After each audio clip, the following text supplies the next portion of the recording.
Hello guys, good morning. Check tayo ng routine natin tuwing umaga, ano? Ayan, pupunta tayo ng... Saan tayo pupunta? Ayan, pupunta tayo ng CR. Siyempre, doon tayo pupunta. Ayan, namamaga ngayong pisngi natin dyan dahil namamaga yung ating gums. Yan, namamaga yung gums niya. Madam yung ambisyosa. Yan. Yan. Sobrang ka-ambisyosa mo yan. Namamaga yung pisngi mo. Yan yun pala. Ginagawa, nagkukujik-kujik yan. Wala namang nagbago. Pangit pa din.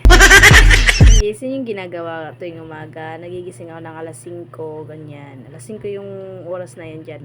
Pero actually, nagigising ako minsan alas 3 ng madaling araw, ganyan. Maaga ako nagigising guys kasi nakasanayan na talaga namin yan magjowa na magising ng ganong oras kasi na yan, nagkakape, lalo pag naisip ako namin maglaba, ganyan.